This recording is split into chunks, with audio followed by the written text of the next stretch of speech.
Hello students, मेरा नाम है Sumit Hirani and welcome to my channel Phoenix Chemistry academy.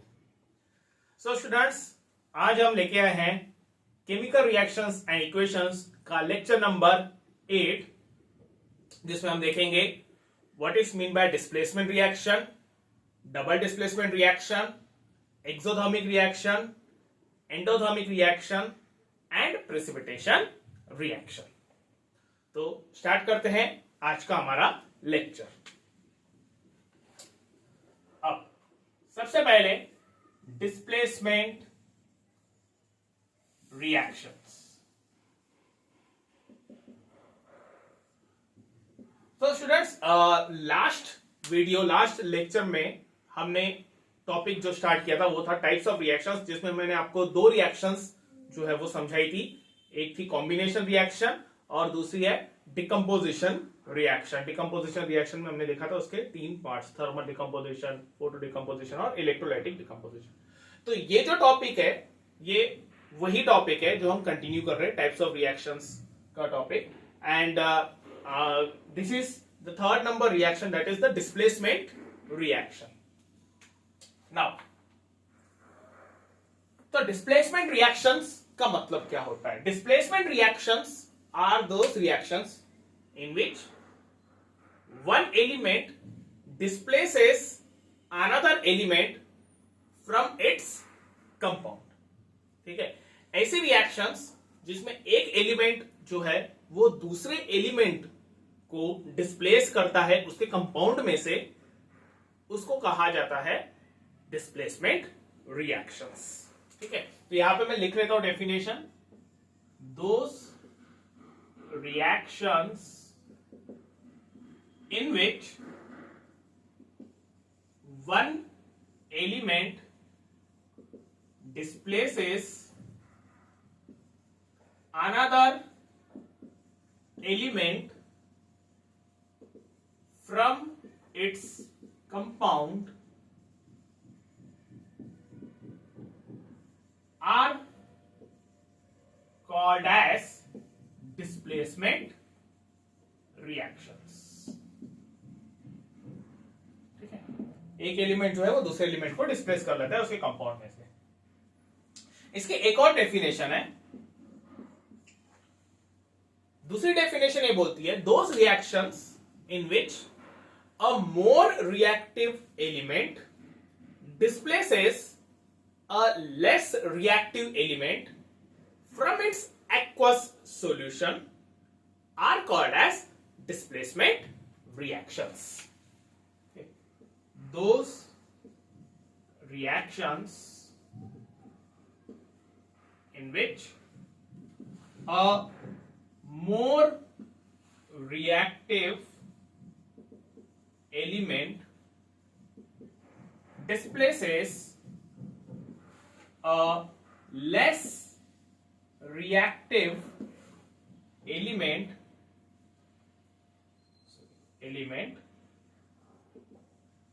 from its aqueous solution are called as displacement reactions।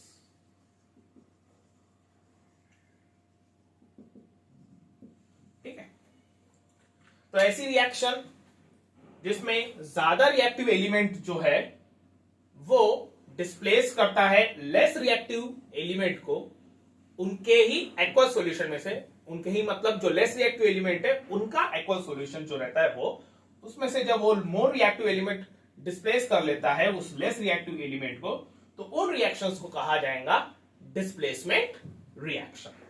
ठीक है, एक example ले लेते रिएक्शन को समझने के लिए।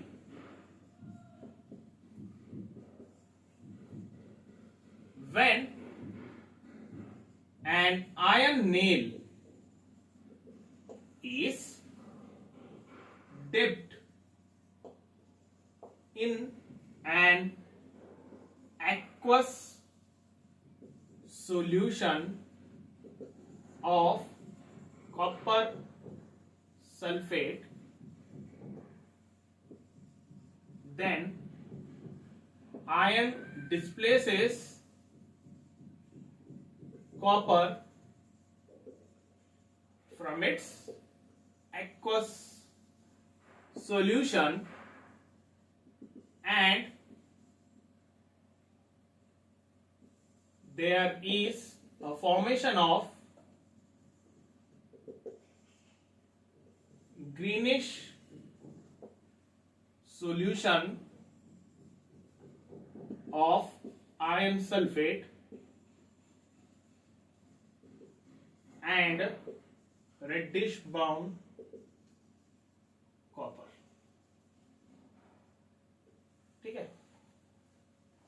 When iron nail is dipped in an aqueous solution of copper sulfate, then iron displaces copper from its aqueous solution and there is a formation of greenish solution of iron sulfate and reddish brown copper. होता यह है कि suppose हमने एक particular test tube में या beaker में हमने सपोज कॉपर सल्फेट सॉल्यूशन लिया. ठीक है. कॉपर सल्फेट सॉल्यूशन जो है वो रहता है blue colour. Copper sulphate solution it is blue colour. ठीक है. ये जो कॉपर सल्फेट का सॉल्यूशन है वो एक्चुअली वाटर में बनाया जाता है. मतलब कि जो कॉपर सल्फेट का पाउडर है वो मिक्स किया जाता है, वो ऐड किया जाता है वाटर में, उसको मिक्सअप किया जाता है, स्टर किया जाता है और कॉपर सल्फेट जो है वो पूरा डिसॉल्व हो जाता है and we get the blue colour solution of copper sulphate. ठीक है. ब्लू कलर इसलिए मिलता है क्योंकि जो कॉपर सल्फेट है ना, हाइड्रेटेड कॉपर सल्फेट जो रहता है वो ब्लू कलर का ही रहता है, इसलिए हमें ब्लू कलर सॉल्यूशन मिलता है. ठीक है. एक्वा सॉल्यूशन का मतलब ये होता है the solution formed in water. किसी भी सब्सटेंस को जब हम वाटर में ऐड करते हैं और उसका सॉल्यूशन बनाते हैं ना तो उसको एक्वा सॉल्यूशन जो है वो कहा जाता है. ठीक है. और जनरली ये डिस्प्लेसमेंट रिएक्शंस जो है ना ये सॉल्ट्स के बीच में ही होती है और उनका जो एक्वा सॉल्यूशन रहता है सॉल्ट्स का उनमें ही वो होती है. तो हमने कॉपर सल्फेट सॉल्यूशन ले लिया जो कि ब्लू कलर है और सपोज हमने नहीं किया उसमें आयरन नेल जो कीला रहता है वो हमने उसमें डिप कर दिया. ओके. इसको अब सपोज इस तरीके से एक थ्रेड है और यहां पे हमने इस तरीके से आयरन नेल जो है वो डिप कर दी.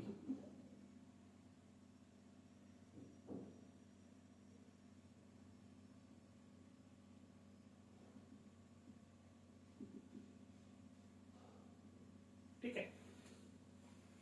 तो जैसे ही हम वो आयरन नेल जो कि ग्रे कलर की है, आयरन नेल ग्रे कलर, जैसे ही हम उसमें डिप करेंगे तो होता यह है कि इस आयरन नेल के ऊपर जब हम उसको बाहर निकालेंगे तो विद इन यानी बाहर निकालने का मतलब ये होता है कि अगर 2 या 3 मिनट के बाद 2 या 3 मिनट हमने उसको डिप किया और फिर उसको जब बाहर निकालेंगे तो उस पर्टिकुलर आयरन नेल पे हमें ब्राउन कलर या रेडिश ब्राउन कलर बोल सकते हैं, रेडिश ब्राउन कलर की वहां पे कोटिंग दिखती है. ठीक है. वो रेडिश ब्राउन कलर की जो कोटिंग रहती है वो रहती है कॉपर की. ठीक है. इसका मतलब ये हो गया कि उस पर्टिकुलर आयरन नेल के ऊपर जो है वो कॉपर की कोटिंग हो चुकी है, कॉपर पूरा डिपॉजिट हो चुका है.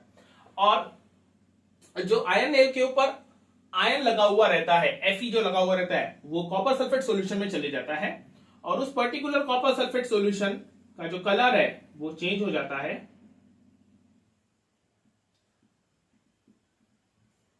वो बन जाता है ग्रीनिश सॉल्यूशन. अब वो हम बोल तो रहे हैं कि कॉपर सल्फेट सॉल्यूशन, लेकिन एक्चुअल में वो अभी कॉपर सल्फेट सॉल्यूशन नहीं रहा. That is actually iron sulphate solution. वो ग्रीनिश सॉल्यूशन जो रहेगा that will B of iron sulphate.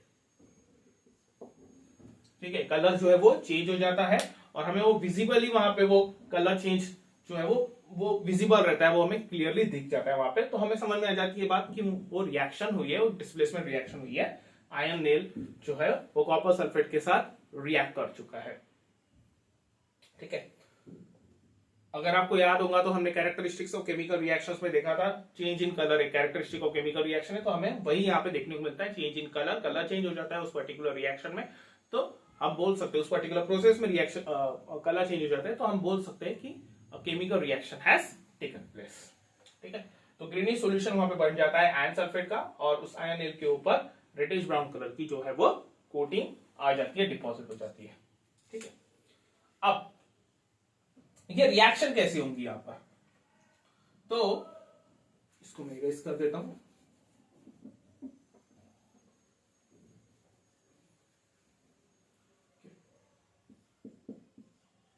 तो सबसे पहले तो मैं लिखता हूं यहां पे Fe यानी ion, it is dipped in aqueous copper sulphate solution.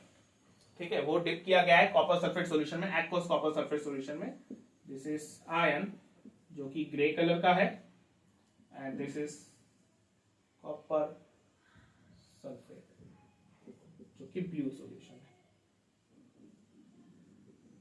ठीक है, तो ये आपस में रिएक्ट करते हैं, और ये जो Fe है ये कॉपर के कंपैरिजन में ज्यादा रिएक्टिव होने की वजह से वो कॉपर को डिस्प्लेस कर लेता है, और वो खुद जाके वहां पे कंबाइन हो जाता है फेरस सल्फेट के साथ, and it forms ferrous sulphate, aqueous solution of ferrous sulphate. ठीक है, ग्रीनिश सॉल्यूशन। ये बन गया फेरस सल्फेट का एक्वस सॉल्यूशन, और उसके साथ साथ वहां पे फॉर्म होता है कॉपर सॉलिड फॉर्म में, जो हमने आयन के ऊपर देखा था वो डिपॉजिट हो गया था, that is actually copper, and that copper is reddish brown. ठीक है, that is the reddish brown copper. Okay, तो इस तरीके से ये रिएक्शन होती है। Fe is more reactive as compared to copper, and it displaces copper from its aqueous solution to form FeSO4, that is ferrous sulfate, also called as iron sulfate। हम उसको iron sulphate भी बोल सकते हैं, ferrous sulphate भी बोल सकते हैं, और उसके साथ साथ वहां पर रिड्यूस होता है कॉपर। ठीक है, ये जो डिस्प्लेसमेंट रिएक्शंस रहती है ये जनरली एक्वस सॉल्यूशन में ही होती है। एक पर्टिकुलर सॉल्ट का सॉल्यूशन, एक्वस सॉल्यूशन जो है वो लिया जाता है, उसके बाद ही हमें ये रिएक्शन जो है वो ऑब्टेन होती है। उसके पीछे रीजन ये है कि जब वहां पे रिएक्शन होती है तो रिएक्शन के वक्त आयंस का फॉर्म होना बहुत जरूरी है। ठीक है, जैसे अभी तो मैंने यहाँ पे ये रिएक्शन जो है वो डायरेक्टली लिख दिया, लेकिन एक्चुअल में होता ये है कि जब कॉपर सल्फेट सॉल्यूशन बनाया जाता है तो वो कॉपर सल्फेट सॉल्यूशन डिसोसिएट होके Cu2 पॉजिटिव और SO4 2 नेगेटिव फॉर्म करता है, CuSO4 एक्वस फॉर्म में। ठीक है, वो एक्वस फॉर्म में ही रहना चाहिए, मतलब वो वाटर में ही डिसॉल्व होना चाहिए। तो वो फॉर्म करता है Cu2 पॉजिटिव एक्वस और SO4 2 नेगेटिव एक्वस। ठीक है, इस तरीके से वहां पे कॉपर आयंस और सल्फेट आयंस जो है वो फॉर्म होते हैं, और साथ ही साथ वहां पे ये जो Fe रहता है वो भी वहां पे ऑक्सीडाइज हो जाता है। ठीक है, और उसका वहां पे फॉर्मेशन होता है Fe2 पॉजिटिव, और उसके साथ साथ वहां पे 2 इलेक्ट्रॉन्स जो है वो रिलीज होते हैं। ठीक है, तो होता यह है कि ये डिसोसिएट होने के बाद ये तब होता है जब वहां पर Fe को उसके अंदर में डिप किया जाता है, ये वाली रिएक्शन Fe को is converted into Fe2 positive and twice electron, उसको डिप किया जाता है, और कॉपर सल्फेट जब रहता है वो तो ऑलरेडी उसमें डिसोसिएट फॉर्म में ही रहता है। तो ये रिएक्शन होने के बाद ये जो Fe2 पॉजिटिव है ये SO4 2 नेगेटिव की तरफ अट्रैक्ट हो जाता है, ये 2 पॉजिटिव ये 2 नेगेटिव। ठीक है, और ये जो Cu2 पॉजिटिव है ये जाके अट्रैक्ट होता है 2 इलेक्ट्रॉन्स को, वो Cu2 पॉजिटिव है 2 इलेक्ट्रॉन्स को अट्रैक्ट कर देता है। ठीक है, अब यहां पे सवाल ये पैदा होता है कि ये Cu2 पॉजिटिव है, ये SO4 2 नेगेटिव है, तो यहां पे हमने बोला है कि भाई Fe2 पॉजिटिव जाके SO4 2 नेगेटिव को कंबाइन हो रहा है, अट्रैक्ट हो रहा है और बना रहा है FeSO4, और Cu2 पॉजिटिव जो है वो 2 इलेक्ट्रॉन्स के साथ कंबाइन होकर Cu बन रहा है। तो अगर ये भी दो पॉजिटिव चार्ज है, Cu2 पॉजिटिव और Fe भी दो पॉजिटिव चार्ज है, तो Fe ही क्यों वहां पर SO4 नेगेटिव की तरफ अट्रैक्ट हुआ और FeSO4 बना। Cu ऑलरेडी जब वो वहां पे उसके साथ कंबाइंड था, या फिर अगर वो सब डिसोसिएट भी हो गया, सपोज डिसोसिएट होने का मतलब ये होता है कि Cu2 पॉजिटिव और SO4 नेगेटिव बन गया, तो Cu2 पॉजिटिव वापस जाके भी तो उसके साथ कंबाइन हो सकता था और वो बना सकता था CuSO4। तो ऐसा क्यों नहीं हुआ, इंस्टेड Fe2 पॉजिटिव ही क्यों गया और वो कंबाइन हुआ SO4 नेगेटिव के साथ। तो उसका आंसर ये है कि Fe जो है ना, Fe Cu के कंपैरिजन में ज्यादा reactive, it is more reactive, और इसीलिए मोर रिएक्टिव एलिमेंट जो है वो लेस रिएक्टिव एलिमेंट को वहां पे डिस्प्लेस कर लेता है। ठीक है, अब तो ये तो हो गई इस पर्टिकुलर रिएक्शन की बात। अब यहां पे क्वेश्चन ये आता है कि हमें कैसे पता चलेगा कि कौन सा एलिमेंट ज्यादा रिएक्टिव है दूसरे के कंपैरिजन में, या फिर किस एलिमेंट की रिएक्टिविटी ज्यादा है, किस एलिमेंट की रिएक्टिविटी कम है।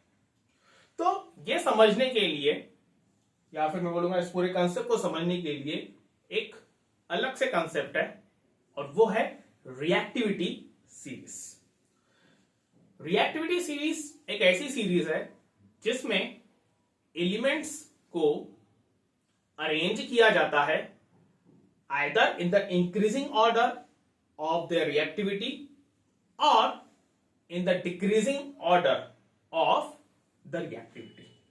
ठीक है, किसी भी फॉर्म में हम उसको अरेंज कर सकते हैं, या तो बहुत ज्यादा रिएक्टिव एलिमेंट को ऊपर रखो और फिर नीचे नीचे जाते जाओ, उसकी रिएक्टिविटी कम होती जाएगी जैसे जैसे हम नीचे जाते जाएंगे, या फिर बहुत ही ज्यादा लेस रिएक्टिव को ऊपर रखो और फिर नीचे नीचे जाते जाओ, तो वो एलिमेंट्स की रिएक्टिविटी जो है वो बढ़ते जाएंगी और लास्ट में सबसे ज्यादा रिएक्टिव जो एलिमेंट रहेगा, मेटल रहेगा, उसको रखा जाएगा। ठीक है, तो हम वो रिएक्टिविटी सीरीज देख लेते हैं। रिएक्टिविटी सीरीज जो है एक तो मेटल्स की भी रहती है और नॉन मेटल्स की भी रहती है। ठीक है, बट यहां पे हम मेटल्स की रिएक्टिविटी सीरीज के बारे में पढ़ेंगे।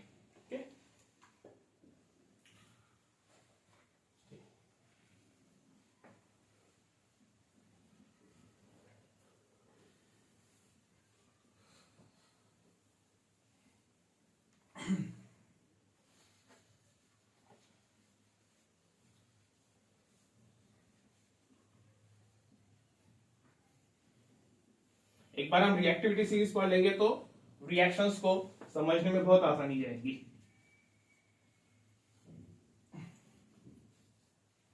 Okay,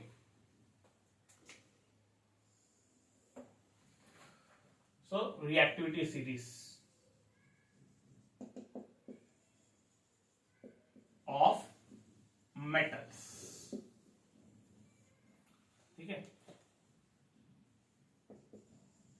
reactivity series is a series in which the metals, यहां पे मैं लिखता हूं reactivity series of metals, reactivity series of metals is a series in which the metals are arranged in the increasing or decreasing order of their reactivity। ठीक है, elements और metals are arranged in the increasing और decreasing order of their reactivity. ठीक है, अब वो series देख लेते हैं, वो सीरीज क्या है। ओके, हम जो है रिएक्टिविटी सीरीज पढ़ेंगे इन डिक्रीजिंग ऑर्डर, यानी बड़े से छोटा, मतलब कि जो सबसे ज्यादा रिएक्टिव रहेगा उसको मैं सबसे ऊपर रखूंगा और फिर जैसे जैसे हम नीचे जाते जाएंगे वैसे वैसे उन मेटल्स की रिएक्टिविटी कम होती जाएगी। ठीक है, तो सबसे पहले रिएक्टिविटी सीरीज में आता है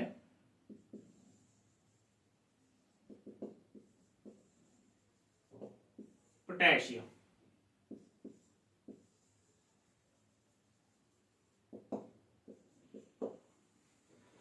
जिसका सिंबल है के। ठीक है, next sodium.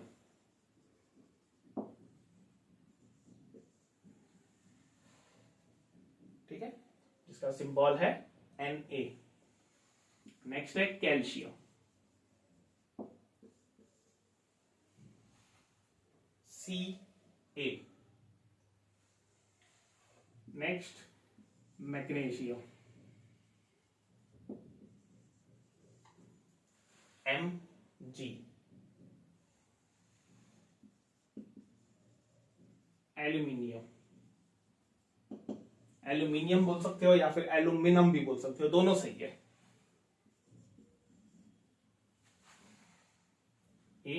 Al। Next zinc, Zn।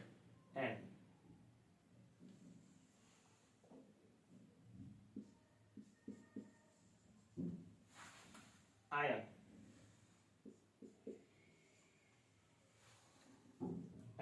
Fe।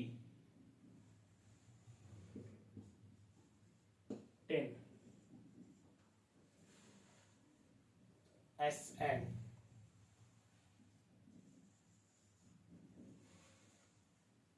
Lead, Pb। Plumbum उसका लैटिन नेम रहता है। उसके बाद आता है हाइड्रोजन। हाइड्रोजन कोई मेटल तो नहीं है, but it is kept in that series, H।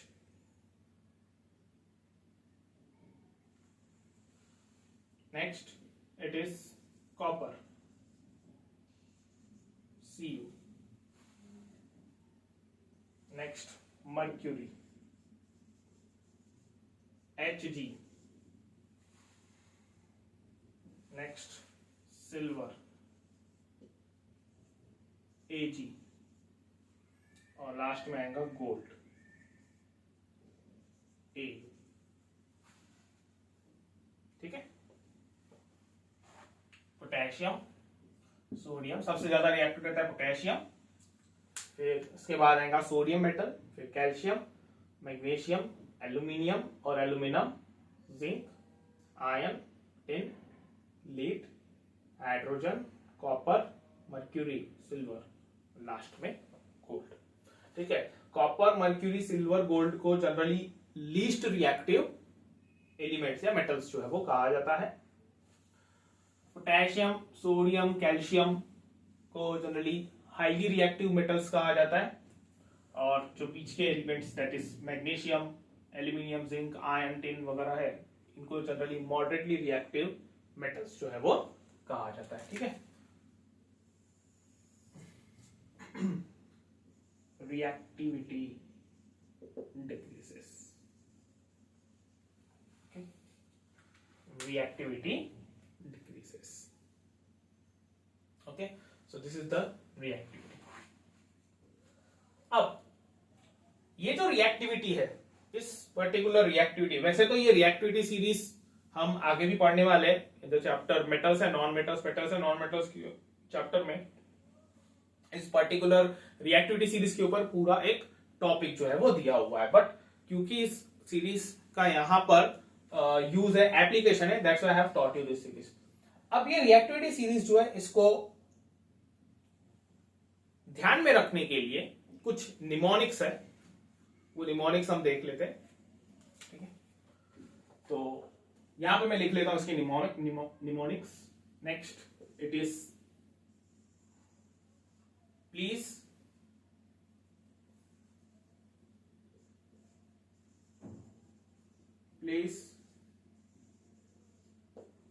stop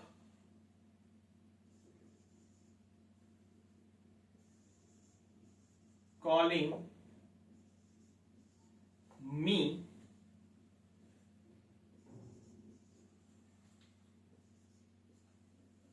a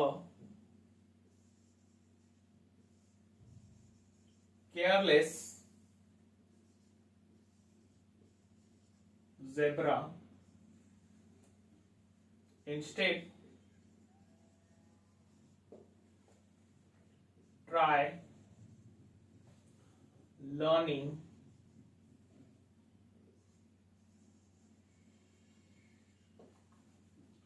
how copper mercury saves gold. Okay. Please stop calling me a careless zebra. Instead, try learning how copper mercury saves gold. ठीक है, ये है वो sentence. अब इस sentence के एक एक वर्ड में जो है वो एलिमेंट्स के सिंबल्स जो है वो लिखे हुए हैं. जैसे नॉट एलिमेंट्स के सिंबल्स बट उनके जो इनिशियल लेटर्स है वो. जैसे प्लीज, इसमें है P. P stands for potassium. Stop का S, that stands for sodium. Calling का सी ए बोल सकते हो या फिर CAL बोल सकते हो, दैट डिनोट्स कैल्शियम. मी का M मतलब मैग्नीशियम. दैट इज एल्यूमिनियम और एल्यूमिनियम. केयरलेस वैसे ये डिनोट करता है किसी एक पर्टिकुलर कोई मेटल को डिनोट नहीं करता है, but we have kept it to complete that statement, to get a meaningful statement. Zinc, Z, zebra का Z जो रहेगा that will be zinc. Instead का I डिनोट्स आयन. ट्राई का T डिनोट्स टिन. लर्निंग का L denotes lead. How का H it will be hydrogen.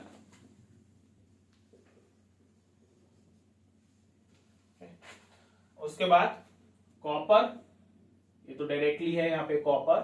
Mercury. Saves का S मतलब silver. And the last is gold. ठीक है, तो ये कुछ निमोनिक्स है रिएक्टिविटी सीरीज को ध्यान में रखने के लिए. Please stop calling me a careless zebra. Instead try learning how copper mercury saves gold. ठीक है, चलिए अब आगे बढ़ते हैं. कुछ और एग्जांपल्स देख लेते हैं हम डिस्प्लेसमेंट रिएक्शंस के, जिसमें हम इस पर्टिकुलर रिएक्टिविटी सीरीज को जो है वो अप्लाई करेंगे. अब अगर सपोज जो हमने एग्जांपल इसके पहले वाला देखा था, आयन और कॉपर सल्फेट,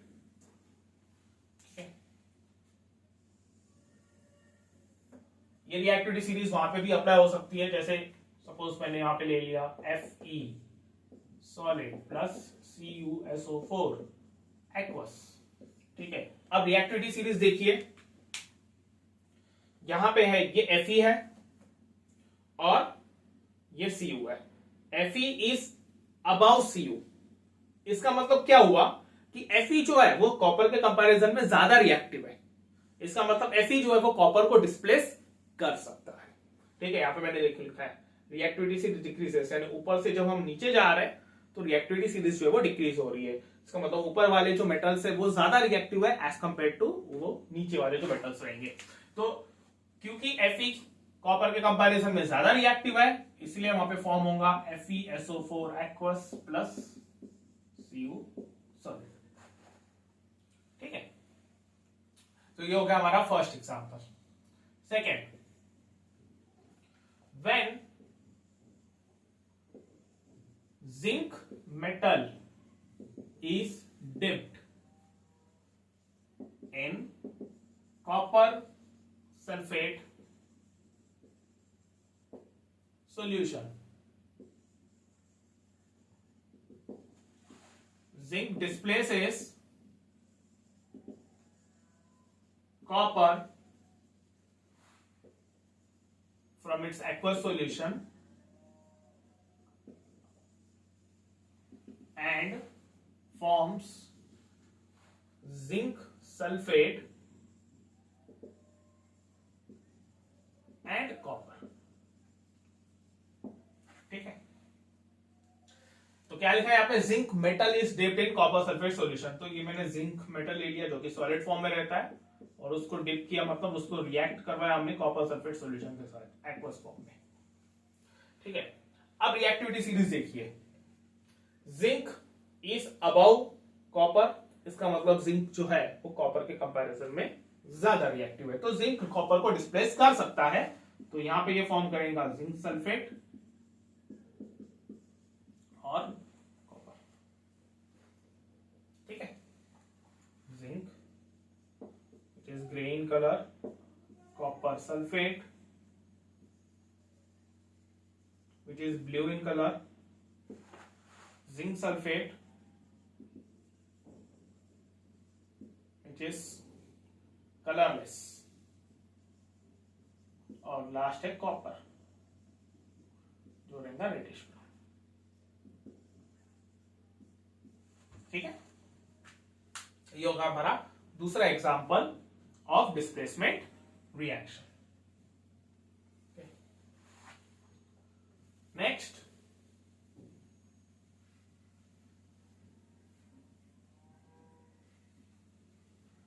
है when a magnesium metal reacts with the copper sulfate solution।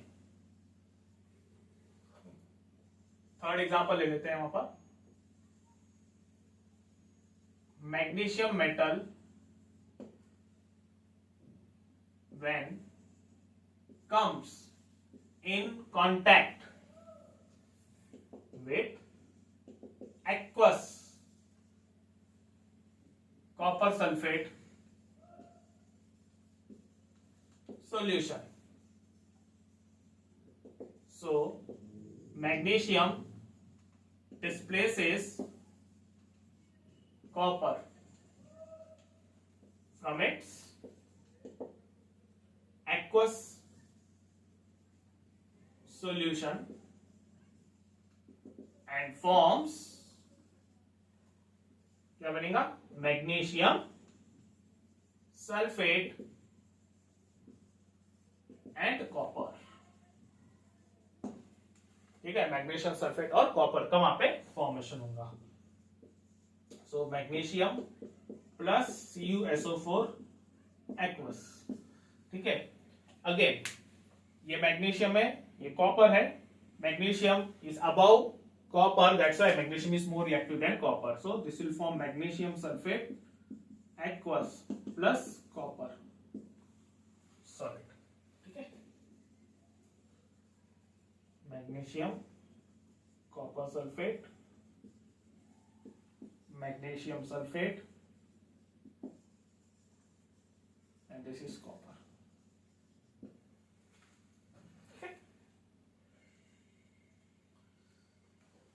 Next,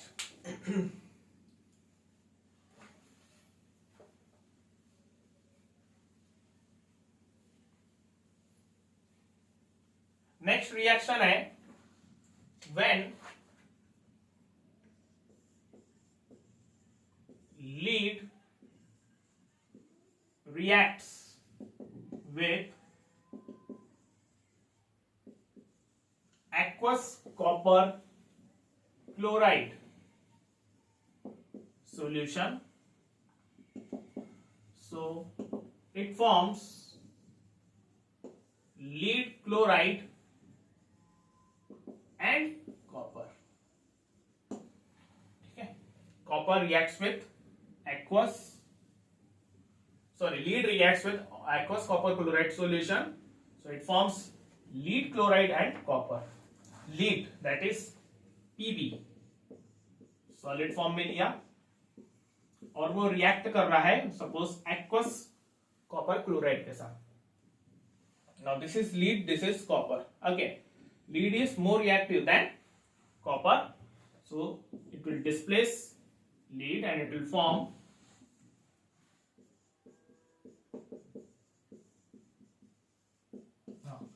lead and it will form PbCl2 aqueous plus Cu solid। okay, lead, this is copper chloride, this is lead chloride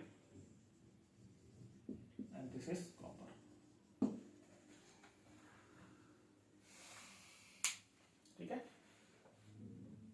ये हो गई हमारी एक और displacement reaction. इसमें हम एक last example देख लेते हैं जो कि बहुत ही इंपॉर्टेंट एग्जांपल है।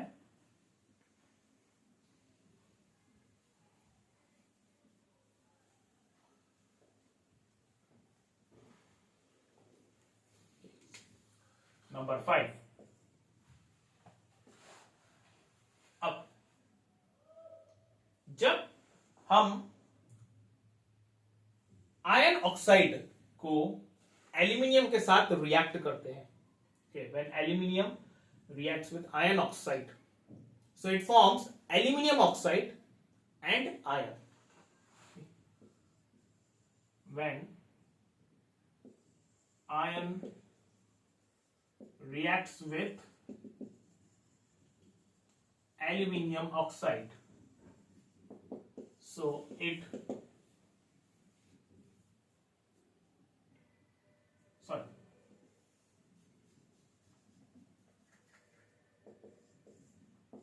is when aluminium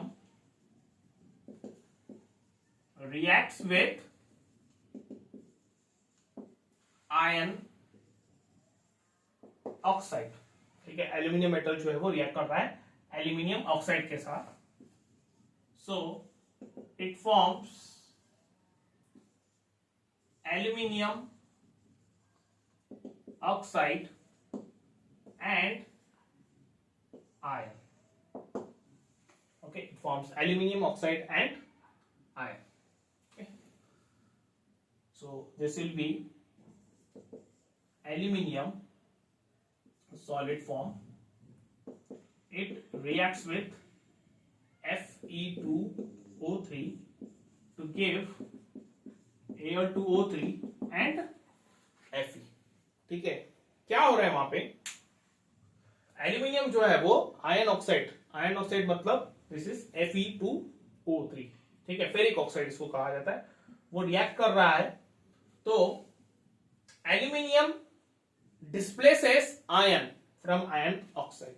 ठीक है, एल्यूमिनियम जो है वो आयन को डिस्प्लेस कर रहा है आयन ऑक्साइड में से, और वो फॉर्म कर रहा है वहां पे एल्यूमिनियम ऑक्साइड, और उसके साथ साथ वो फॉर्म कर रहा है वहां पे Fe। ठीक है, अब रिएक्टिविटी सीरीज देखिए। रिएक्टिविटी सीरीज में यहां पर जो Fe है इट इज बिलो एल्यूमिनियम। ठीक है, Fe जो है वो एल्यूमिनियम के कंपैरिजन में नीचे है, तो इसका मतलब यह हुआ कि aluminium is more reactive as compare to Fe। ठीक है, तो एल्यूमिनियम जो है वो Fe को डिस्प्लेस कर सकता है। ठीक है, तो aluminium when it reacts with Fe2O3 it gives Al2O3 and उसके साथ साथ वहां पे Fe जो है वो फॉर्म होता है। ठीक है, अब ये जो रिएक्शन है, सबसे पहले तो इसको हम बैलेंस कर लेते हैं, देख लेते हैं वो बैलेंस है या नहीं है। Is it balanced? यहां पे Al 1 है, यहां पे 2 है, यहां पे Fe 2 है, और यहां पर Fe 1 ही है। ठीक है, ऑक्सीजन जो है वो 3 है, तो Fe यहां पर 2 है, यहां पे 1 है, तो 2 से मल्टीप्लाई कर लेते हैं। एल्यूमिनियम यहां पे 2 है, यहां पे 2 से मल्टीप्लाई कर दिया। ठीक है, नाउ ये जो रिएक्शन है, ये रिएक्शन में बहुत ज्यादा अमाउंट में हीट जो है वो रिलीज होती है। ठीक है, बहुत ज्यादा अमाउंट में हीट रिलीज होती है, और क्योंकि यहां पे रिलीज ऑफ हीट एनर्जी जो है वो बहुत ज्यादा रिलीज होती है, इसीलिए जो Fe यहां पे हमें मिलता है ना, वो हमें मोल्टन फॉर्म में मिलता है। ठीक है, मोल्टन मतलब लिक्विड फॉर्म में, पूरा पिघला हुआ जो है वो मिलता है। ठीक है, तो मैं यहां पे लिख सकता हूं कि Fe it is in liquid state. ठीक है, बहुत ही ज्यादा गर्मी रिलीज होती है रिएक्शन में, that's why Fe is obtained in liquid state. ठीक है, और क्योंकि इस पर्टिकुलर रिएक्शन में बहुत ज्यादा हीट एनर्जी रिलीज होती है और वहां पे टेम्परेचर बहुत ज्यादा रहता है, that's why this reaction is called as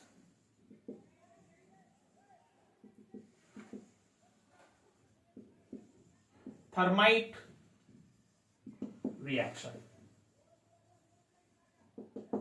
ठीक है। This is called as thermite reaction. आपको क्वेश्चन पूछा जाता है बोर्ड एग्जाम में, एक्सप्लेन थर्माइट रिएक्शन और what is mean by thermite reaction, तो this is the thermite reaction, ठीक है। ये वो थर्माइट रिएक्शन है and it is used in welding of railway tracks, ठीक है। रेलवे की जो ट्रैक्स रहती है उनके वेल्डिंग में जो है वो काम में आती है, पर्टिकुलर रिएक्शन जो है वो काम आती है, ठीक है। So this is called as the thermite reaction, ठीक है। नोट कर लीजिए।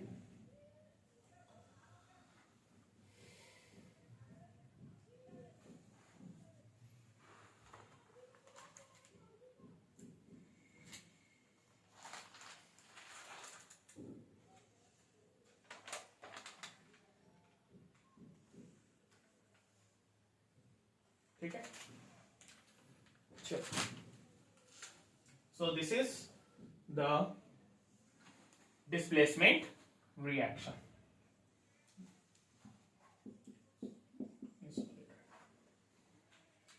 ओके, चलिए आगे बढ़ते हैं।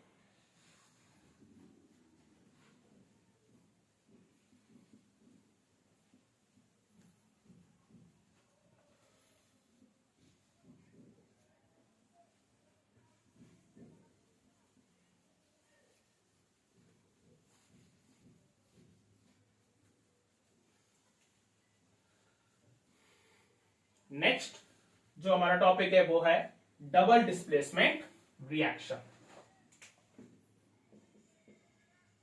Double displacement reactions.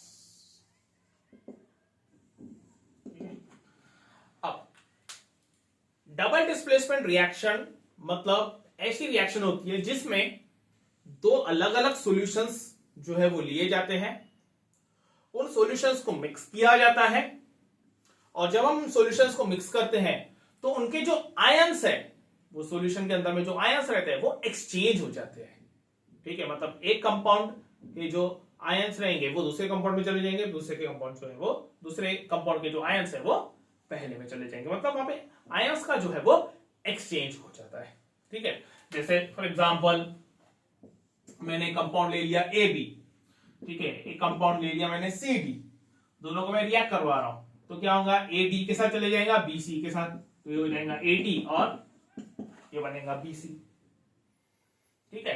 तो ये क्या हो गया, एक्सचेंज हो गया। जो आयंस है उन्होंने क्या किया, अपनी पोजीशन जो है वो चेंज कर लिया, पोजीशन जो है वो एक्सचेंज कर लिया है, ठीक है। हम स्पेसिफिकली ये नहीं बोल सकते कि ए जो है उसने अपनी पोजीशन चेंज कर ली और डी के साथ चले गया और बी, या फिर बी जो है वो अपनी पोजीशन चेंज करके सी के साथ चले गया, नहीं। इट इज जस्ट दैट वहां पे जितने भी आयंस है उन्होंने अपनी पोजीशन चेंज कर लिया है और वहां पे उन्होंने दो न्यू कंपाउंड्स जो है वो फॉर्म किए हैं, ठीक है। तो इसको कहा जाता है डबल डिस्प्लेसमेंट, क्योंकि यहाँ पे दो डिस्प्लेसमेंट्स हुए हैं, ठीक है, दो प्रकार के डिस्प्लेसमेंट्स हुए, इसलिए इसको डबल डिस्प्लेसमेंट रिएक्शन जो है वो कहा जाता है। तो इसकी डेफिनेशन में यहां पे लिख लेता हूं, दोस reactions in which the exchange of ions takes place between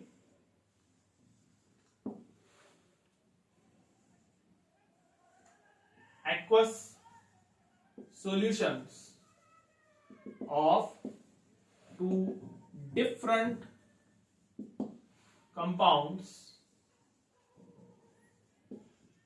are called as double displacement reactions, ठीक है।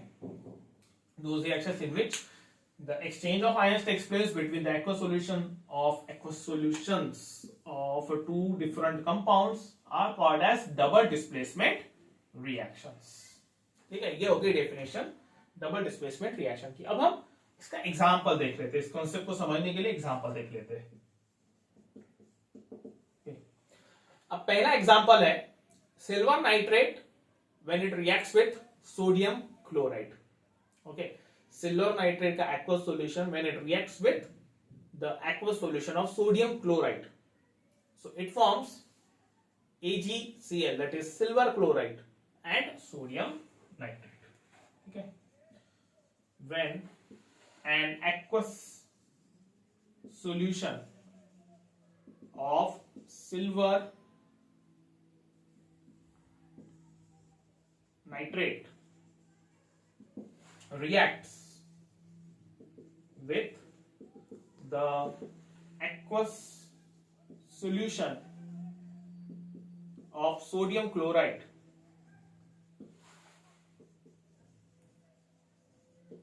so it forms aqueous sodium nitrate and solid silver chloride. ठीक है, यहां पे मैं रिएक्शन लिख लेता हूं. सिल्वर नाइट्रेट का एक्वस सॉल्यूशन मतलब AgNO3 aqueous plus NaCl aqueous. ठीक है, तो यहां पे ये फॉर्म करता है AgCl जो कि सॉलिड फॉर्म में रहता है और इनसोल्यूबल रहता है, तो वो प्रेसिपिटेट हो जाता है, नीचे जमा हो जाता है वो, इसे मैंने सॉलिड लिखा है इसको, एंड NaNO3 एक्वस. ठीक है, अब ये रिएक्शन में चल क्या रहा है, हो क्या रहा है. AgNO3 का हमने एक्वस सॉल्यूशन जब लिया, ठीक है, तो ये फॉर्म करता है Ag पॉजिटिव एक्वस और NO3 निगेटिव एक्वस. ठीक है, फिर हमने NaCl का एक्वस सॉल्यूशन लिया तो वो होता है Na पॉजिटिव एक्वस और Cl निगेटिव एक्वस. ठीक है, मतलब हमने एक पर्टिकुलर बीकर में, ऐसा समझ लीजिए, एक पर्टिकुलर बीकर में हमने AgNO3 सॉल्यूशन लिया जो डिसोसिएट होके Ag पॉजिटिव और NO3 निगेटिव बना रहा है. फिर हमने दूसरे बीकर में जो है वो NaCl सॉल्यूशन लिया जो कि कन्वर्ट हो रहा है Na पॉजिटिव और Cl निगेटिव में. ठीक है, और फिर मैंने क्या किया, NaCl को AgNO3 में मिक्स कर दिया, दोनों को मैंने मिक्सअप कर दिया. या तो आप NaCl को AgNO3 में डालिए या फिर AgNO3 को आप NaCl सॉल्यूशन में, it is one and the same. ठीक है, तो सपोज मैंने NaCl सॉल्यूशन को AgNO3 सॉल्यूशन में ऐड कर दिया और उसको स्टर किया, तो इमीडिएटली मुझे नहीं क्या एक नया सॉल्यूशन मिलेगा. ठीक है, और वो जो सॉल्यूशन है उसमें मेरे को नीचे में नहीं क्या, या फिर ऐसे डिस्पर्स्ड फेज में व्हाइट कलर के जो है वो पार्टिकल्स दिखेंगे. ठीक है, वो जो व्हाइट कलर के पार्टिकल्स रहते हैं वो रहते हैं AgCl के. ठीक है, AgCl इंसोल्यूबल रहता है, इसकी सोल्यूबिलिटी बहुत कम रहती है, इसलिए वो नीचे में जाके सेटल हो जाता है, व्हाइट कलर का रहता है ये. ठीक है, और जो सॉल्यूशन वहां पे रहेगा वो रहेगा NaNO3 का. ठीक है, NaNO3 मतलब सोडियम नाइट्रेट का जो है वो एक्वस सॉल्यूशन वहां पे फॉर्म होता है. ठीक है, तो इस तरीके से होता है exchange of ions. AgCl negative को जाके कंबाइन होता है और Na जो है वो NO3 को जाके कंबाइन हो जाता है. ठीक है, so it forms AgCl and NaNO3. Clear? This is silver nitrate. This is sodium chloride. This is silver chloride. And this is sodium nitrate. ठीक है, ये है डबल डिस्प्लेसमेंट रिएक्शन जिसमें एक्सचेंज ऑफ आयंस जो है वो होता है. ठीक है, चलिए नेक्स्ट एग्जांपल देख लेते हैं हम.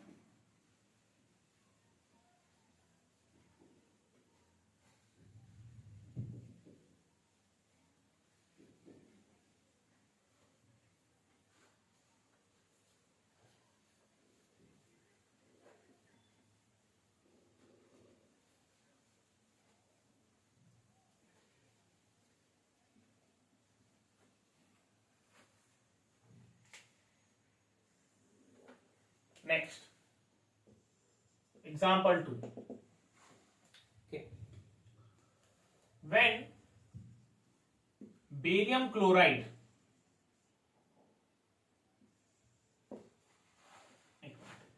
aqueous solution of barium chloride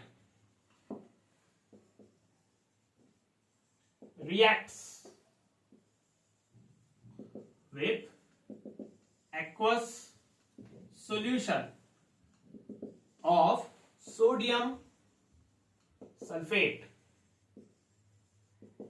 so it gives white precipitate of barium sulfate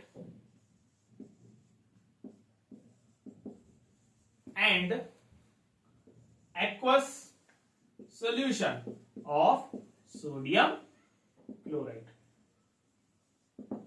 ठीक है, क्या बोल रहे हैं? Barium chloride solution, aqueous solution of barium chloride reacts with aqueous solution of sodium sulphate, तो it gives white precipitate of barium sulphate and aqueous solution of sodium chloride. ठीक है, ये रिएक्शन हम देख लेते हैं, दिख लेते हैं यहाँ पर.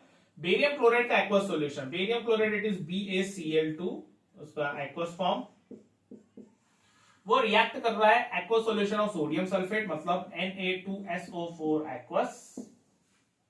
ठीक है, और वहां पे वो फॉर्म कर रहा है BaSO4 सॉलिड फॉर्म में. ठीक है, बेरियम सल्फेट सॉलिड फॉर्म में, क्योंकि वो प्रेसिपिटेट बनेगा वहां पर, और उसके साथ साथ वहां पे फॉर्म हो रहा है इट इज सोडियम क्लोराइड. ठीक है, रिएक्शन बैलेंस नहीं है, इसको हम बैलेंस कर लेते हैं. यहाँ पे एक बेरियम, यहाँ पे एक बेरियम, यहाँ पे 2 क्लोरीन, यहाँ पर एक ही है. ठीक है, यहाँ पे 2 सोडियम, यहाँ पर एक है. तो अगर सपोज मैं NaCl को 2 से मल्टीप्लाई करता हूं तो ये हो जाएगा ट्वाइस Na ट्वाइस Cl. यहाँ पे एक सल्फर, यहाँ पर एक सल्फर, यहाँ पे 4 ऑक्सीजन 4 ऑक्सीजन. ठीक है, सारे जो एलिमेंट्स है वो बैलेंस हो गए. ओके, अब देखिए यहाँ पे क्या हो रहा है. This is barium chloride, this is sodium sulphate. ठीक है, this is barium sulphate and this is sodium chloride. ठीक है, सो अगेन सपोज हमने नीचे एक बीकर लिया और उस बीकर में हमने एक्वस BaCl2 ले लिया. ठीक है, और एक दूसरे बीकर में हमने नहीं किया एक्वस Na2SO4 लिया. अब BaCl2 का जब हम एक्वस सॉल्यूशन लेते हैं तो वो फॉर्म करता है वहां पे Ba2 पॉजिटिव और ट्वाइस Cl नेगेटिव. बेरियम के ऊपर 2 पॉजिटिव चार्ज रहते हैं और Cl के ऊपर एक नेगेटिव चार्ज, तो 2 Cl नेगेटिव और एक बेरियम और Ba2 पॉजिटिव बनेगा. और यहां पर ट्वाइस Na पॉजिटिव, सोडियम के ऊपर हमेशा एक पॉजिटिव चार्ज रहता है और SO4 2 नेगेटिव. ठीक है, अब सपोज ये एक्वस Na2SO4 जो है मैंने ऐड कर दिया BaCl2 सॉल्यूशन में, या फिर वाइस वर्सा कंडीशन हमने ले लिया, BaCl2 का एक्वस सॉल्यूशन हमने वहां पे ऐड कर दिया. तो क्या होगा, ये सारे के सारे जो आयंस वहां पे प्रेजेंट है वो कंबाइन हो जाएंगे, वो मिक्सअप हो जाएंगे, मतलब वो एकजुट एक साथ वहां पे आ जाएंगे. उसके बाद होता यह है कि there is exchange of ions. Ba2 positive जो है वो SO4 2 नेगेटिव के साथ जाके कंबाइन होता है. क्यों? क्योंकि Ba2 पॉजिटिव की SO4 2 नेगेटिव के साथ एफिनिटी जो है वो ज्यादा है, उसकी रिएक्टिविटी इसके साथ ज्यादा है. सिमिलरली Na पॉजिटिव जो है वो Cl नेगेटिव के साथ जाके कंबाइन होता है. वो इसलिए क्योंकि Na पॉजिटिव की Cl नेगेटिव के साथ ज्यादा स्ट्रॉन्ग बॉन्डिंग है एज कंपेयर टू सल्फेट. ठीक है, तो दैट्स व्हाई वहां पे एक्सचेंज ऑफ आयंस होता है and there is a formation of BaSO4 aqueous, sorry not aqueous, solid और ट्वाइस NaCl aqueous. ठीक है, ये जो BaSO4 है ये व्हाइट प्रेसिपिटेट की फॉर्म में वहां पे नीचे में जमा हो जाता है। ठीक है, सपोज यहाँ पे मैंने इस तरीके से एक सॉल्यूशन लिया तो यहाँ पे हमें एक पीपीटी या फिर हम बोल सकते हैं कि एक इनसोल्यूबल सब्सटेंस जो है वो मिलता है और वो है बेरियम सल्फेट।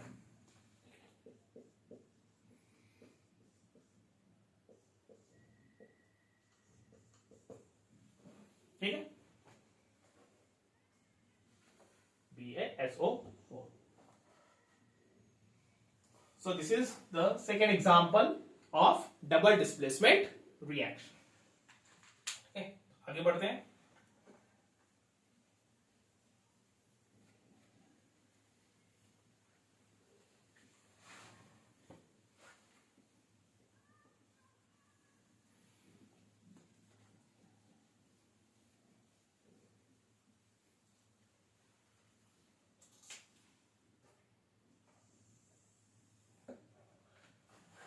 तीसरी रिएक्शन है, तीसरा एग्जांपल है व्हेन लीड नाइट्रेट और aqua solution of lead nitrate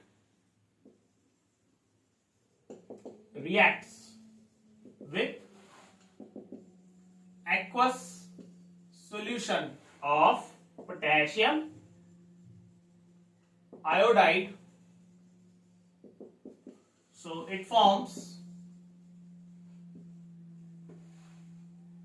lead yellow PPT of lead iodide and potassium nitrate solution। ठीक है, पोटेशियम नाइट्रेट सॉल्यूशन। ठीक है, तो लीड नाइट्रेट मतलब PbNO3/2, जब इसका हम एक्वा सॉल्यूशन लेते हैं और उसको हम रिएक्ट कर रहे हैं पोटेशियम आयोडाइड के एक्वा सॉल्यूशन के साथ, पोटेशियम आयोडाइड, तो एक्सचेंज ऑफ आयंस होगा। Pb जो है वो आयोडीन के साथ जाके कंबाइन होता है और पोटेशियम जो है वो नाइट्रेट के साथ, तो इट फॉर्म्स PbI2 सॉलिड। ठीक है, दिस इज लीड आयोडाइड और उसके साथ वहां पे फॉर्म होता है KNO3 एक्वस फॉर्म में, दैट इज पोटेशियम नाइट्रेट।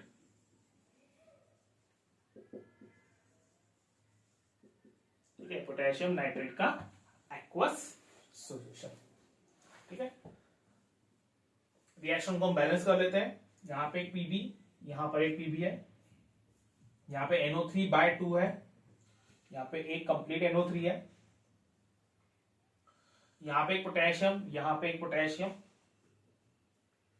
यहां पे एक आयोडीन, यहां पे 2 आयोडीन है। ठीक है, तो अगर यहां पे 2 आयोडीन है, यहां पे एक ही है, तो इसको 2 करने के लिए मुझे इसको 2 से मल्टीप्लाई करना पड़ेगा, सो दिस विल बी 2 आयोडीन। लेकिन यहां पर पोटेशियम 2 हो गए और यहां पे एक ही पोटेशियम है। ठीक है, और साथ ही साथ यहाँ पे 2 नाइट्रेट है NO3/2 और वहां पे एक नाइट्रेट है, तो अगर मैंने KNO3 को 2 से मल्टीप्लाई किया तो पोटेशियम भी बैलेंस हो जाएगा और NO3 भी बैलेंस हो जाएगा। So this will be our balanced chemical equation. ठीक है, ये है lead iodide yellow precipitate. Okay, so same concept है जो हमने पहले 2 रिएक्शंस में देखा। हमने एक बीकर में वहां पे लीड नाइट्रेट सॉल्यूशन ले लिया एक्वस, और दूसरे इसमें हमने पोटेशियम आयोडाइड सॉल्यूशन ले लिया एक्वस। ठीक है, ये फॉर्म करेगा Pb2 पॉजिटिव और ट्वाइस NO3 निगेटिव, ये फॉर्म करेगा K पॉजिटिव और उसके साथ साथ वो फॉर्म करेगा I निगेटिव।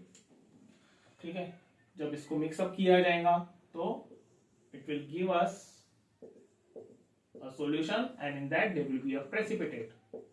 ठीक है, ये जो सॉल्यूशन रहेगा ये सॉल्यूशन रहता है KNO3 का, पोटेशियम नाइट्रेट का एक्वस सॉल्यूशन, और ये जो पीपीटी बनेगा ये रहेगा लीड आयोडाइड का, सॉलिड लीड आयोडाइड। ठीक है, एक्सचेंज ऑफ आयंस ये इस तरीके से, K पॉजिटिव है, NO3 नेगेटिव, PB2 पॉजिटिव है, I नेगेटिव, तो ये हो जाएगा PbI2 और यहाँ पे बनेगा KNO3 एक्वस। ठीक है, so this is the double displacement reactions. ठीक है, अब स्टूडेंट्स ये जो हमने 3 एग्जांपल्स देखे डबल डिस्प्लेसमेंट रिएक्शंस में, वो तीनों एग्जांपल्स में हमने ये देखा कि प्रेसिपिटेट जो है वो फॉर्म हो रहा है, कि इनसॉल्युबल सब्सटेंस जो है वो फॉर्म हो रहा है। पहली रिएक्शन में AgCl जो था वो प्रेसिपिटेट था व्हाइट कलर का, दूसरे में हमने BaSO4 बेरिल सल्फेट का व्हाइट प्रेसिपिटेट देखा, और इस पर्टिकुलर रिएक्शन में हमने तीसरा प्रेसिपिटेट देखा, that is yellow colour precipitate of PbI2। ठीक है, तो ऐसी रिएक्शंस जिसमें प्रेसिपिटेट फॉर्म होता है, प्रेसिपिटेट मतलब एक इनसॉल्युबल सब्सटेंस जो है वो फॉर्म होता है, that is called as a precipitation reaction. उसको प्रेसिपिटेशन रिएक्शन जो है वो कहा जाता है, जो कि हमारा नेक्स्ट टॉपिक है, या फिर नेक्स्ट रिएक्शन मैं बोल सकता हूं।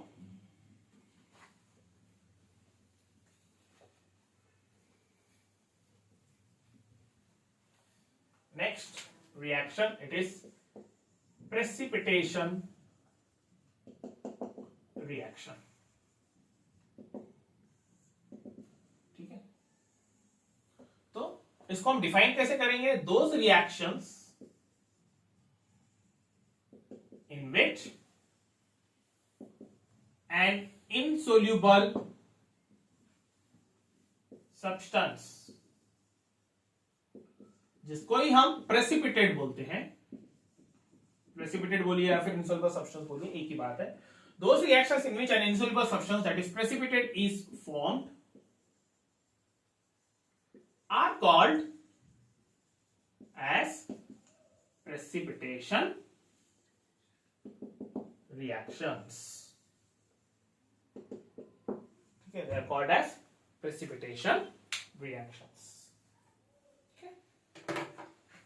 इसका जो एग्जाम्पल है, आप वही 3 एग्जाम्पल्स जो हमने पिछले रिएक्शंस में पढ़ा था वो हम ले सकते हैं, कोई भी, either formation of AgCl और BaSO4 और लीड नाइट्रेट। ठीक है, just for understanding the concept मैं जस्ट एक रिएक्शन आपको समझा देता हूं। जो पहली रिएक्शन है मैं वही ले लेता हूं यहां पर।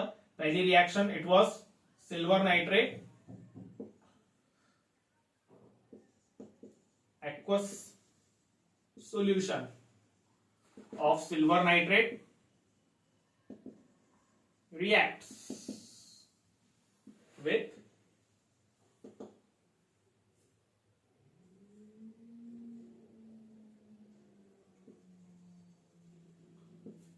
aqueous solution of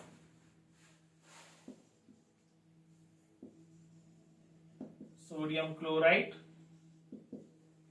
to give white precipitate of silver chloride and aqueous solution of sodium nitrate। ठीक है, तो aqueous solution of silver nitrate that is AgNO3 aqueous reacts with NaCl aqueous to give NaNO3 aqueous and AgCl solid। ठीक है, ये है silver nitrate का aqueous solution, यह है सोडियम क्लोराइड का एक्वस सॉल्यूशन, यह है सोडियम नाइट्रेट का एक्वस सॉल्यूशन, और यह है सिल्वर क्लोराइड जो कि फॉर्म होगा व्हाइट पीपीटी के फॉर्म में, ठीक है, व्हाइट कलर प्रेसिपिटेट जो है वो फॉर्म होगा। ओके, सो ऐसी रिएक्शंस जिसमें इनसोल्युबल सब्सटेंस प्रेसिपिटेट फॉर्म होता है, those are called as the precipitation reactions. ठीक है, आप चाहो तो वो अदर दो एग्जांपल्स जो हमने पढ़े थे डबल डिस्प्लेसमेंट रिएक्शन में, वो भी आप लिख सकते हो। ठीक है, मैं वो फिर से नहीं एक्सप्लेन करूंगा आपको। चलिए नेक्स्ट,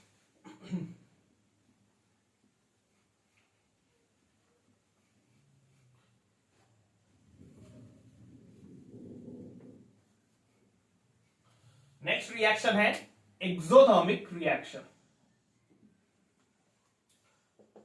एक्सोथर्मिक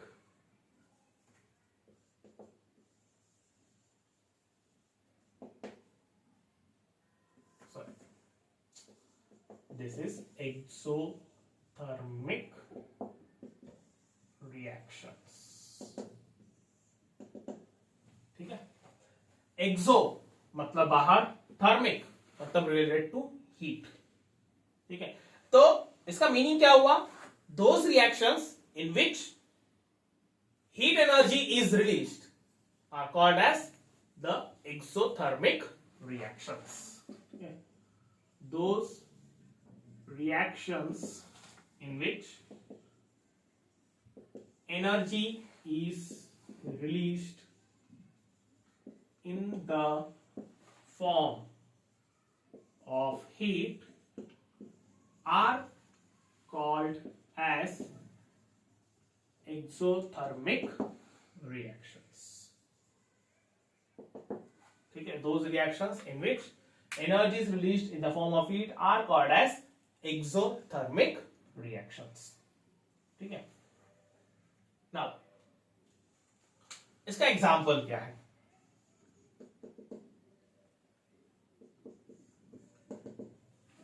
सबसे पहला एग्जाम्पल है फॉर्मेशन ऑफ कैल्शियम हाइड्रोक्साइड। ये रिएक्शन हम अपने प्रीवियस लेक्चर्स में जो है वो पढ़ चुके हैं in the combination reaction. Suppose कि मैंने कैल्शियम ऑक्साइड लिया CaO, that is called as lime, also called as quicklime, और उसको मैं ऐड करता हूं वाटर में। तो that calcium oxide reacts with water to form calcium hydroxide, और साथ ही साथ वहां पे ह्यूज अमाउंट में हीट एनर्जी जो है वो रिलीज होती है। ठीक है, तो मैं यहां पे लिख लेता हूं, when calcium oxide reacts with water it forms calcium hydroxide solution along with the release of heat energy। ठीक है, along with the release of heat energy। ठीक है, सो यहां पे मैं रिएक्शन लिख लेता हूं, CaO solid, it reacts with water in the liquid form, it forms CaOH/2 calcium hydroxide जो कि एक्वस फॉर्म में रहेगा, और साथ ही साथ वहां पे रिलीज होती है हीट एनर्जी। ठीक है, वहां पे हीट एनर्जी रिलीज होती है, तो we can call it as an exothermic reaction. ठीक है, रिएक्शन को बैलेंस कर लेते हैं। यहाँ पे एक Ca, यहाँ पर एक Ca है, यहाँ पे 2 ऑक्सीजन, यहाँ पे OH/2, तो 2 ऑक्सीजन हो गए, और H2 यहाँ पर भी OH/2 है, तो 2 हाइड्रोजन हो गए, मतलब रिएक्शन इज बैलेंस्ड। ठीक है, सेकेंड एग्जांपल हम ले लेते हैं, burning of methane gas, methane gas. ठीक है, also called as natural gas. ठीक है, so when methane gas is burned, it forms carbon dioxide, water and heat energy is released।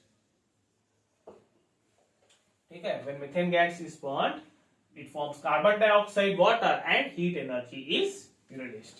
ठीक है, मीथेन गैस जनरली जो बायोगैस की main gas है, 70% biogas में मीथेन गैस रहती है। जब उसको बर्न किया जाता है, बर्न करना मतलब वो रिएक्ट कर रहा है ऑक्सीजन के साथ। ठीक है, बर्न करने का मतलब होता है रिएक्शन विथ ऑक्सीजन।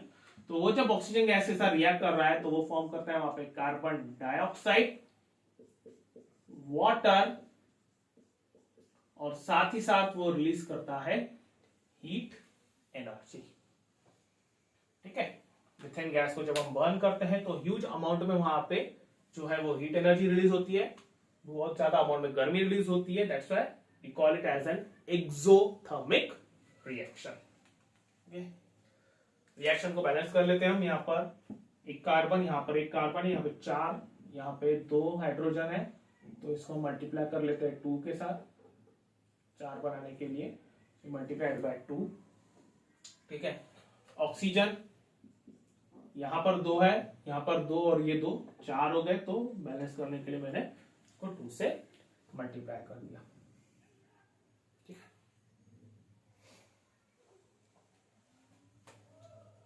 नेक्स्ट जो एग्जांपल दिया हुआ है आपके एनसीईआरटी टेक्स्ट बुक में वो है रेस्पिरेशन रिएक्शन। ठीक है, रेस्पिरेशन रिएक्शन जो हमारे बॉडी में, हमारे सेल्स में होती है। Respiration reaction is an exothermic reaction in which क्या होता है, उसमें जो ग्लूकोज रहता है, जो हम खाना खाते हैं वो ग्लूकोज में कन्वर्ट हो जाता है। दैट ग्लूकोज ऑक्सीडाइज्ड, वो ऑक्सीडाइज हो जाता है, मतलब ऑक्सीजन के साथ रिएक्ट करता है और वो फॉर्म करता है वहां पे carbon dioxide, water and huge amount of heat energy is released. So respiration reaction is an exothermic reaction in which glucose reacts or glucose is oxidized to give carbon dioxide, water and energy is released. Energy in the form of heat. ठीक है, यहां पर मैं लिख सकता हूं heat energy is released. ठीक है, जनरली जब रेस्पिरेशन रिएक्शन होती है तो वहां पे एनर्जी जो रिलीज होती है वो एटीपी के फॉर्म में रहती है। सब बोला जाता है कि भाई 38 एटीपी मॉलिक्यूल्स जो है वो रिलीज होते हैं वहां पे, और वो एटीपी मॉलिक्यूल्स मतलब कि एनर्जी वो स्टोर रहती है सेल्स में, माइटोकॉन्ड्रिया में। ठीक है, mitochondria called as the power house of cells. ठीक है, लेकिन वहां पे जो एनर्जी रिलीज होती है वो हीट के फॉर्म में भी रिलीज होती है। That's why we call respiration reaction as an exothermic reaction. So this is C6H12O6। इसका डायरेक्ट इक्वेशन है +6O2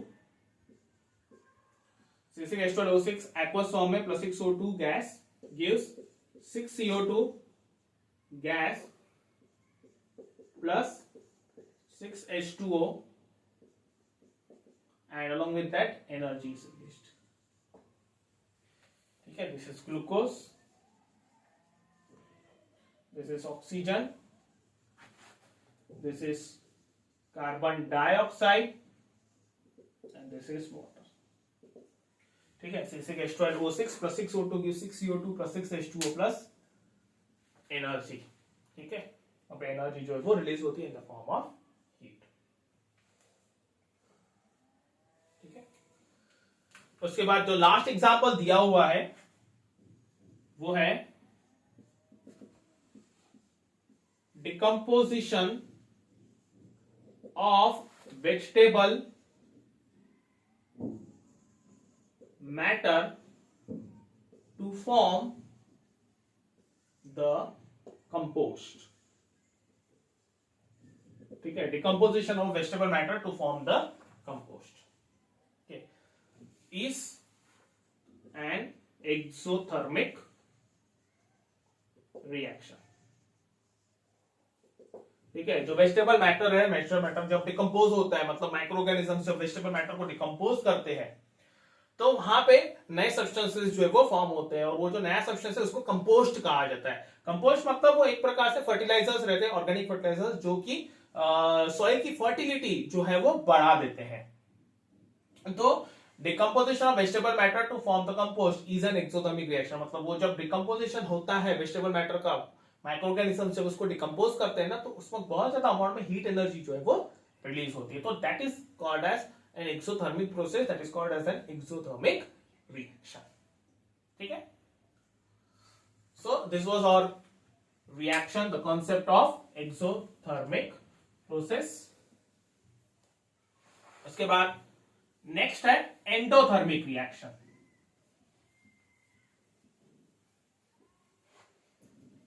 endothermic reaction,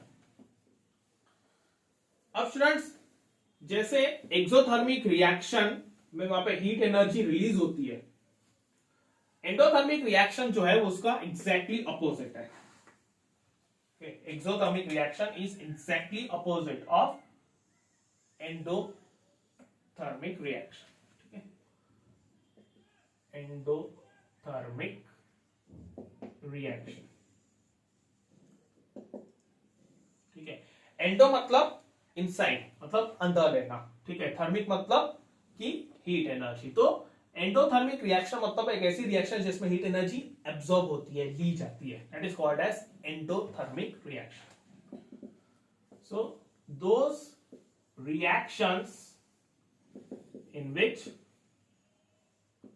the heat energy is absorbed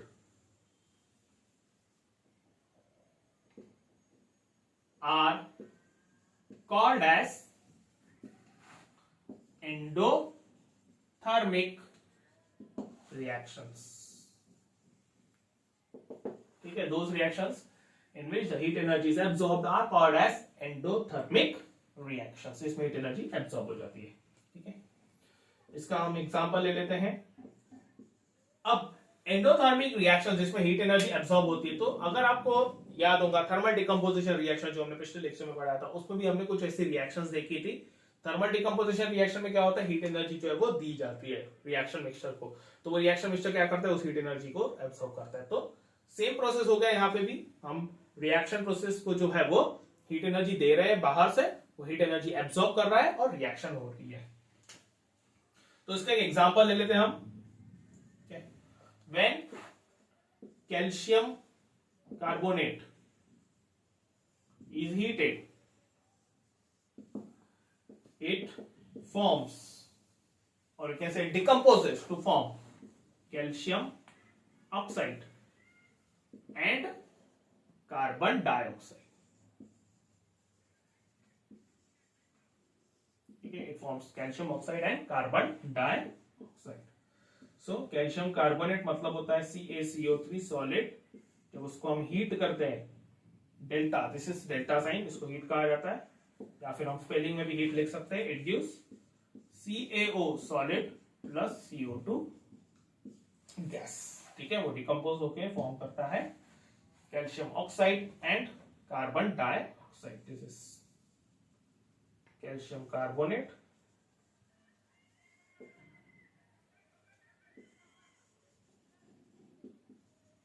calcium oxide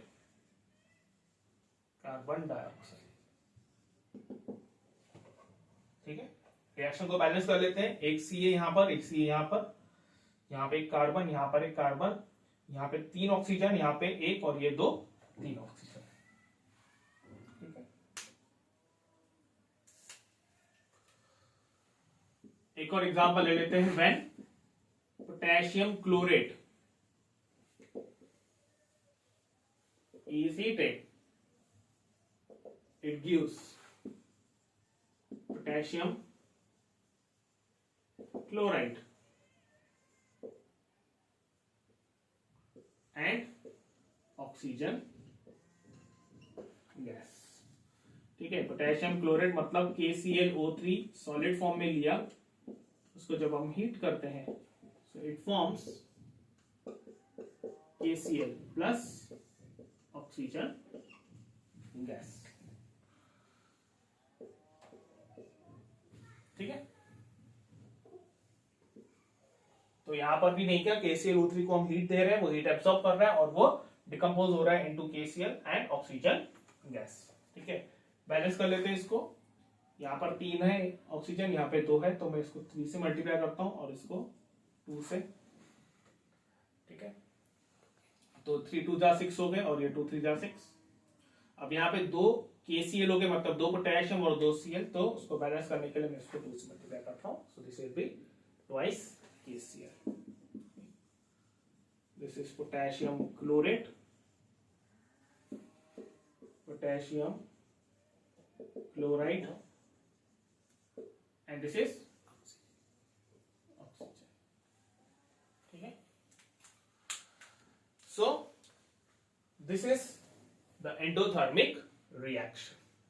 Okay, so students, यहां पे हम आज का जो वीडियो है, आज का जो लेक्चर है वो फिनिश करते हैं, कंप्लीट करते हैं। नेक्स्ट वीडियो में हम देखेंगे रेडॉक्स रिएक्शंस और उसके क्या एप्लीकेशंस है। So thank you.